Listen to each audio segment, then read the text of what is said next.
আবার জানু হচ্ছে এখন কথা হচ্ছে তাহলে আমরা কি বারবার পড়ার টেবিল দিয়ে এখানে আসতে হবে আমাদের? আমি ঠিক আজকে কথাটা বলছি, খুলনা মেডিকেল কলেজের ডাক্তার স্টাফ সম্মিলিতভাবে যে আন্দোলন করেছিল সেটা প্রধান ছিলাম আমি।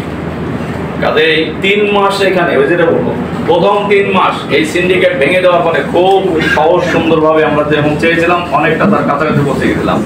ওই 3 মাসের পরের থেকে পরবর্তীতে প্রশাসন আসলো, যে লাও সেই কদু হয়ে গেল, আবার আগের মতো সব শুরু হয়ে গেল। আমি আমার কথা বলতে আসছিলাম, এই যেহেতু সবাই আমাদের আসছে সেটা সমাধান হয়নি। আমাদের এই যে কথাগুলো মিরাজ বলছে বা তুমি বলছো, তুমি করে বলছি, এই কথা কিন্তু আমাদের কথা। এই কথা আমি আজকে প্রায় সুযোগ পাই না, আগের দিনে দেখছি যে সুযোগ লোকজন আসছে। আমি এই কথা বলে ওনাকে বলতে আসছিলাম যে আপনাকে পাচ্ছি না, আপনি নতুন আসছেন, আপনার বাড়ি অন্য জায়গায়, আপনি এখানকার কিছু জানেন না, এখানকার সিন্ডিকেট সম্বন্ধে জানেন না, অরাজকতা সম্বন্ধে জানেন না, অনিয়ম সম্পর্কে জানেন না। এইটা তাকে জানানোর জন্য, কিন্তু সবাই ঢুকে যাওয়া তো বলতে পারেনি।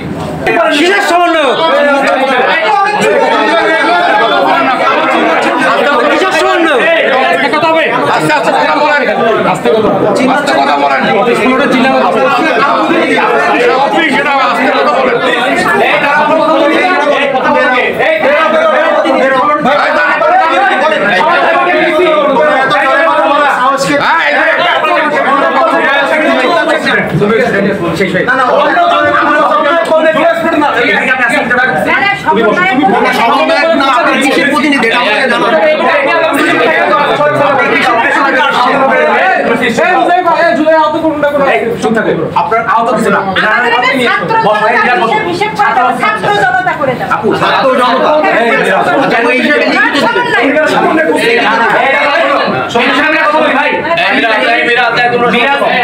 সমন্বয় নিয়ে পরিচয় আমরা কেউ আসিনি।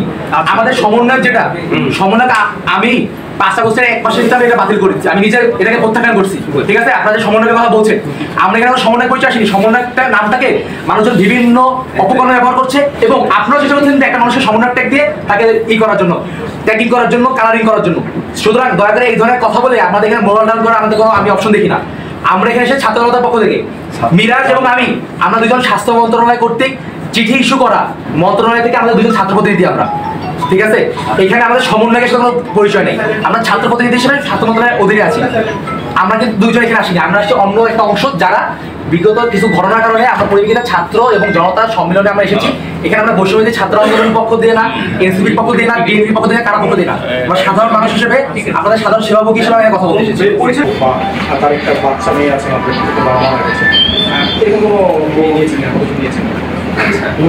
আমার তো ক্ষমতা থেকে এর ভিতরে আমি কাজ করতে ওই ঘটনার এগেস্টে বাংলা থেকেও একটা কমিটি করে দিয়েছি। ওনারা ওনাদের পরিচিত যে প্রক্রিয়া সে প্রক্রিয়া ওনারা নিয়ে ওনার প্রতিবেদন দাখিল করার কথা, আমি যতটুকু জেনেছি দাখিল করেছি।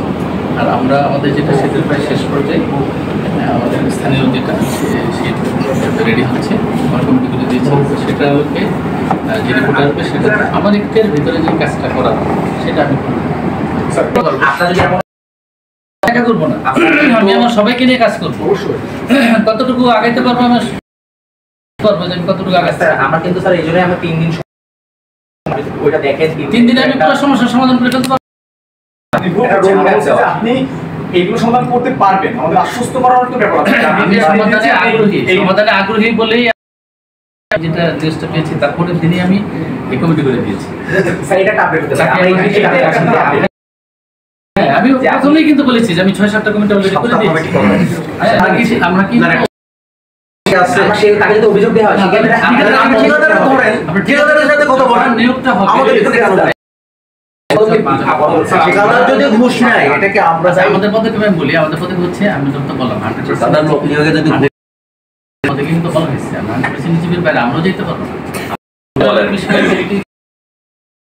যেগুলো নিয়ে আলোচনা করতেছিলাম এই তো সবগুলি, তার ভিতরে একটা প্রধান আলোচনা ছিল এই যে পরবর্তীতে ফারুক কোনোভাবে এই মেডিকেল কলেজে টেন্ডার করতে না পারেন, সেজন্য এর ভিতরে না ঢোকে।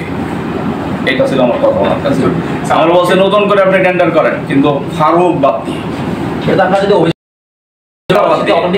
বাদ দিয়ে এটা আমরা এই আন্দোলন আমরা যারা খুলনার মানুষ এই যারা আসছে সবাই কিন্তু জনগণের কথা বলছে, এই কিন্তু কারো ওর ব্যক্তিগত কথা না, ওর ব্যক্তিগত কথা না, আমার ব্যক্তিগত না। আমরা যারা খুলনার মানুষ আমরা চাই আমাদের এই যে হসপিটালটা, যেখানে আশেপাশের লোকজন তো আসে, খুলনার মানুষ আসে সেবা নেওয়ার জন্য, আমাদের প্রশাসনের কাছে, কর্তৃপক্ষের কাছে, পরিচালক এবং ওনার যে টিম আছে, আমাদের দায়িত্ব হলো ওনার কাছে চাওয়া, কি চাওয়া, আমাদের এখানে যারা সেবা নিতে আসবে তারা যেন সর্বোচ্চ সেবা পায়, 30 জনকে আগামী সর্বোচ্চ সেবা পায়। সেই সেবা কি, আউটডোরে যে মানুষ হেনস্থা শিকার হচ্ছে, তাহলে শিকার হচ্ছে, সেটা যাতে না থাকে। এখানকার ডাক্তাররা রিপোর্ট বাইরে করতে পাঠিয়ে দিচ্ছে, যে রিপোর্ট হাসপাতাল হয় সেটা হাসপাতালে হবে, বাইরে পাঠাতে হবে না। ভিতরে যে অরাজকতা, সিস্টার থেকে শুরু করে অন্যান্য স্টাফরা চুরিদারি থেকে শুরু করে, এটা বন্ধ করতে হবে, এটা বন্ধ করতে হবে। এটা তো আমাদের চাও। ভিতরে সেবার মান বাড়াইতে হবে, ওয়ার্ড ওয়াইজে কেন ইয়ে খুলে দিচ্ছে, এটা বন্ধ করতে হবে। এটা তো আমাদের চাও, ঠিক আছে, এটা চাও। আমাদের যে খাবার সরকার নির্ধারিত যে খাবার দিচ্ছে, সেখান থেকে চুরিদারি কেন হবে? আমার জন্য যদি 60 টাকা বরাদ্দ থাকে, 120 টাকা বরাদ্দ থাকে, ওই খাবারই আমাকে দিতে হবে, ওখান থেকে চুরি কেন হবে? ওই জায়গায় কারেকশন করতে হবে। তবে এই কারেকশনটা কি আপনারা করবেন নাকি ছাত্ররা করবে? ব্যবস্থা গ্রহণ করার জন্য কর্তৃপক্ষ করবে, ছাত্ররা করবে। এই তাহলে আপনাদের চাওয়াটা এতদিন কেন পূরণ হলো না? পূরণ হয় নাই বিধে তো আমরা আবার আসছি সবাই। পূরণ হলে তো আমরা আসছি। আমরা জিনিস অ্যাড করি, এখানে আপনাদের এখানে স্যার বিরাজ আছে এবং আমি, আমরা মূলত স্বাস্থ্য মন্ত্রণালয়ের অধীনে আমরা একটা কমিটির আন্ডারে আমরা ছিলাম, এবং সেটা হয়েছিল যে আর এই যে মিরাজ আমাদের 5 আগস্টের পরে আমরা দুজন একটা কমিটি ছিলাম, আমরা টুকটাক কাজ করেছি, পাশাপাশি আমাদের সবথেকে বেশি কাজ করেছে মিরাজ। সে খুলনা মেডিকেল কেন্দ্রিক প্রায় 3 থেকে 4 মাস সময় দেয়, তখন সেখানকার যারা ছিলেন তাদেরকে সাথে নিয়ে পুরো সিন্ডিকেটটা ভেঙে দেওয়া হয়েছিল। বাট যখন ছাত্ররা আবার ঘরে ফিরে যায়, আমাদের যে আবার সেই পুরো সিন্ডিকেট আবার জাগ হচ্ছে। এখন কথা হচ্ছে, তাহলে আমরা কি বারবার পড়ার টেবিল দিয়ে এখানে আসতে হবে আমাদের? আমি ঠিক আজকে এই কথাটা বলছি, খুলনা মেডিকেল কলেজের ডাক্তার স্টাফ সম্মিলিতভাবে যে আন্দোলন করেছিল সেটা প্রধান ছিলাম আমি। কাজে 3 মাস এখানে, ওই যেটা বলবো, প্রথম 3 মাস এই সিন্ডিকেট ভেঙে দেওয়ার পরে খুব সহজ সুন্দরভাবে আমরা যেমন চেয়েছিলাম অনেকটা তার কাছাকাছি পৌঁছে গেছিলাম। ওই 3 মাসের পরের থেকে পরবর্তীতে প্রশাসন আসলো, যে লাও সেই কদ হয়ে গেল, আবার আগের মতো সব শুরু হয়ে গেল। আমি ওনার কথা বলতে আসছিলাম, এই তো সবাই আমাদের আসছে, সেটা সমাধান হয়নি। আমাদের এই যে কথাগুলো মিরাজ বলছে বা তুমি বলছো, তুমি করে বলছি, এই কথা কিন্তু আমাদের কথা। এই কথা আমি আজকে প্রায় সুযোগ পাই না, আগের দিনে তো দেখছি যে সুযোগ লোকজন আসছে এখানে। আমি এই কথা বলে ওনাকে বলতে আসছিলাম যে আপনাকে পাচ্ছি না, আপনি নতুন আসছেন, আপনার বাড়ি অন্য জায়গায়, আপনি এখানকার কিছু জানেন না, এখানকার সিন্ডিকেট সম্বন্ধে জানেন না, অরাজকতা সম্বন্ধে জানেন না, অনিয়ম সম্পর্কে জানেন না। এইটা তাকে জানানোর জন্য, কিন্তু সবাই ঢুকে যাওয়া বলতে পারেনি। আমি এই জন্য আমরা যে ভারতীয় দিয়েছি একটা জিনিস অ্যাড করেছিলাম, যেমন ধরেন যারা ডাক্তার ভাইরা আছেন, আপনি যখন একটা তদন্ত কমিটিতে ডাক্তারকে রাখবেন, সে বিষয় যেটা হয় যে আমি আমার ভাইয়ের বিরুদ্ধে অসময় কথা বলতে পারি না। তার জন্য আমরা ওইখানে একটা জিনিস শিখেছিলাম যে আমাদের এখানে যে রোগী কল্যাণ সমিতিটা আছে, এটাকে পুনরায় চালু করলে এখানে হচ্ছে ওই সময়কার আওয়ামী লীগের বিভিন্ন এমপি মন্ত্রীরা জাস্ট টাকা দিয়ে এটাকে জিম্মি করে রেখেছিল, তাদেরকে বাদ দিয়ে যারা আসলে রোগী কল্যাণ করতেছে এখানে গণ্যমান্য ব্যক্তি তাদের অ্যাড করা। পাশাপাশি যে তদন্ত কমিটিগুলো হবে, সেখানে এই যে রোগী কল্যাণ সমিতি থেকে একজন গণ্যমান্য ব্যক্তি এবং ছাত্রজীবী থেকে একজন প্রতিনিধি রেখে যদি আপনাদের এই যে তদন্ত কমিটিগুলো করা হয়, আমাদের এখানে আমরা কাজ করার জন্য আমরা আগ্রহী আছি। আমার কমিটিতে আমার এর বাইরে তো আমি কাউকে কিভাবে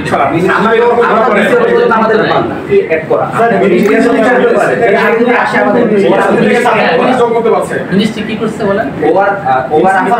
স্বাস্থ্য মন্ত্রণালয় থেকে আমরা কি করা এখানে আমার যে সেই হিসেবে মিনিস্ট্রি কর্তৃক যে কমিটি বিভাগীয় আপনি চাইলে এখানে স্টেক হোল্ডার হিসেবে আপনি যে কাউকে নিতে পারবেন একটা কমিটি, তাই না? বিভাগীয় পরিচালনা যে তদন্ত কমিটি সেখানে আমি কথা বলছি না, মানে আমি বলছিলাম আপনি দালাল নির্মূল কমিটি করতে যাচ্ছেন। ও আপনি এই কমিটিগুলো আপনি তদন্ত কমিটি করছেন, মানে আচ্ছা এখানে আউটডোরের একটা কই করবেন, যখন দালাল কমিটি নির্মূল কমিটি করতে যাচ্ছেন, দেখছে আমার একটা ডাক্তার ভাই আর একটা ডাক্তার ভাইয়ের বিরুদ্ধে দাঁড়ানো লাগছে, সেটা তারা করনি, সেটা তোমার একটা রোগী কল্যাণ সমিতি একটা গণ্যমান্য ব্যক্তি কিংবা ছাত্ররা যখন থাকবে তারা কথা বলতে পারবে।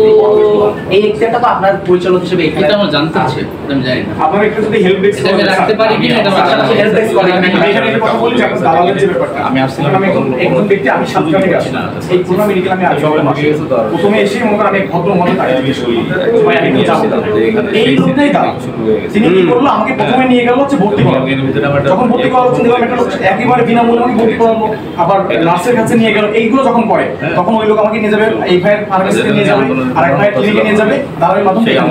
আপনি এখানে যদি হেল্প ডেস্কটা হয়, আমি যদি বলছি কিংবা মানে আলোচনা পরবর্তীতেই প্রশাসনের কাছে দাবি করেছিলাম স্টুডেন্টদের হেল্প ডেস্ক, আমরা এখানে আমাদের স্টুডেন্ট প্রতিনিধি দিব, এখানে প্রতিনিধি তো যদি ওদের কাছে আসে সে জবাব দিতে আমরা বলে দেব যে আপনি শুধু ও বলে দেবে যে এটা আপনি ওইখানে যান ওই বিল্ডিং এ এটা আপনি ওই বিল্ডিং এ যান তাহলে এই যে দালালের যে মাধ্যমটা আচ্ছা হেল্পডেস্কে কে থাকবে ওরা স্টুডেন্টরা থাকবে আমাদের স্টুডেন্ট প্রতিনিধিরা ওখানে আপনারা যদি অফিসিয়ালি কাউকে করতে পারে এখন ওখানে যদি কোনো সমস্যা আমি পাই এটা তো আপনি আমাদের অভিযোগ জানাবেন তাহলে তো আপনাদের আপনারা অফিসিয়াল হবে থাকবে যে আপনাকে কি অনুমতি দিয়েছে আপনাদের অফিসিয়াল আমরা চাচ্ছি না যে আমরা অফিসিয়ালি অফিসিয়ালি কাউকে নিয়োগ দিতে হয় যে অভিযোগ বাক্সটা ছিল এটা কিন্তু কার্যকর না।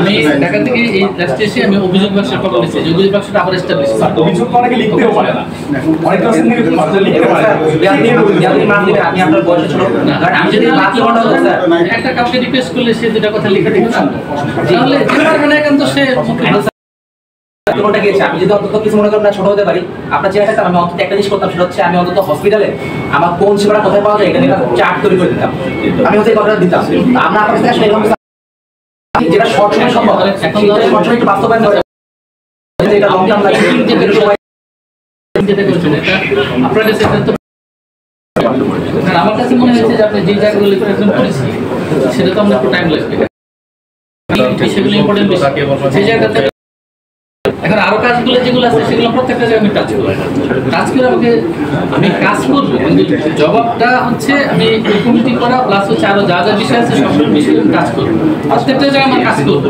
এবং সেটা কিন্তু আমার দেখা কোনো বলেন যে তুমি আমার কাছে 3 দিন পরে এসো আমি তোমাকে একটা পরিপূর্ণ আপডেট দিচ্ছি যে আমার রোডম্যাপটা কি এটাও বলতে পারেন বা এখন যদি থাকে আপনার কাছে পরিপূর্ণ আপডেট এটা বলতেন আমাদের মধ্যে এই কারণে আপনার কাছে আসা আছে আচ্ছা আমি তাহলে একটু মুছে বলি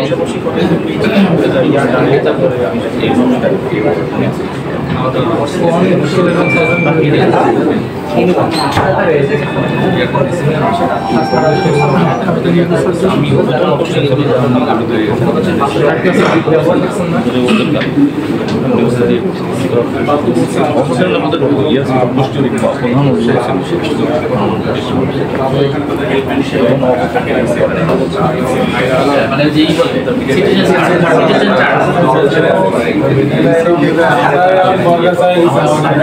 আপনাদের কথা আমরা উল্লেখ করেছি কতগুলো বিষয় আসছে খাবার ও স্টাফ ব্যবহার এগুলো তো এই আমাদের রেগুলার ফলো আপ সেগুলো বিষয় আছে এগুলো এটা আমার মাথায় আছে এগুলো তো কাজ করছি নিরাপত্তা বিধি আনসারের জন্য আমরা 23 জন সদস্য বানানোর জন্য চিঠি 45 জন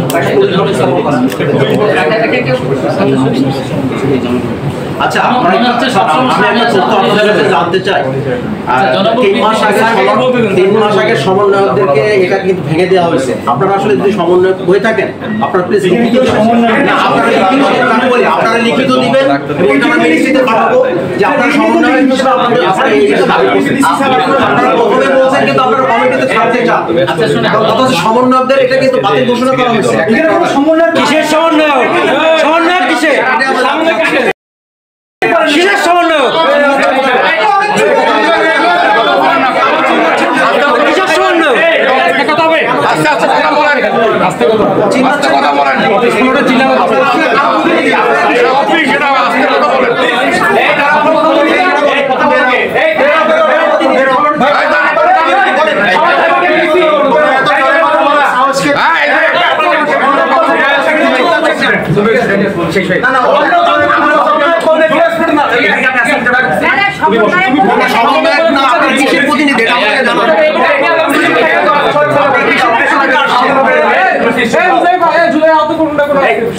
আপনার আহত কিছু না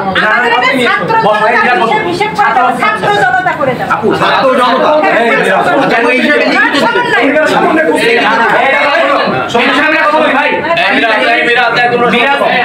সমন্বয় নিয়ে পরিচয় আমরা কেউ আসিনি আমাদের সমন্বয় যেটা সমন্বয় আমি 5 আগস্টের 1 মাসের ভিতরে এটা বাতিল করেছি আমি নিজে এটাকে প্রত্যাখ্যান করছি ঠিক আছে আপনাদের সমন্বয়ের কথা বলছেন আমরা এখানে সমন্বয় পরিচয় আসিনি সমন্বয়টা নামটাকে মানুষজন বিভিন্ন অপকর্মে ব্যবহার করছে এবং আপনারা যেটা বলছেন একটা মানুষের সমন্বয় ট্যাগ দিয়ে তাকে করার জন্য ট্যাগিং করার জন্য কালারিং করার জন্য সুতরাং দয়া করে এই ধরনের কথা বলে আমাদের এখানে মোরাল ডাউন করার আমাদের কোনো আমি অপশন দেখি না আমরা এখানে এসে ছাত্র জনতার পক্ষ থেকে মিরাজ এবং আমরা দুজন স্বাস্থ্য মন্ত্রণালয় কর্তৃক চিঠি ইস্যু করা মন্ত্রণালয় থেকে আমরা দুজন ছাত্র প্রতিনিধি আমরা ঠিক আছে এখানে আমাদের সমন্বয়ের সাথে কোনো পরিচয় নেই আমরা ছাত্র প্রতিনিধি হিসেবে ছাত্র মন্ত্রণালয়ের অধীনে আছি আমরা কিন্তু দুইজন এখানে আসিনি আমরা আসছি অন্য একটা অংশ যারা বিগত কিছু ঘটনার কারণে আমরা পরিবেশিত ছাত্র এবং জনতার সম্মেলনে আমরা এসেছি। এখানে আমরা বৈষম্যবিরোধী ছাত্র আন্দোলনের পক্ষ দিয়ে না, এনসিপির পক্ষ দিয়ে না, বিএনপির পক্ষ দিয়ে না, কারো পক্ষ দিয়ে না, আমরা সাধারণ মানুষ হিসেবে আপনাদের সাধারণ সেবাভোগী হিসেবে কথা বলতে এসেছি।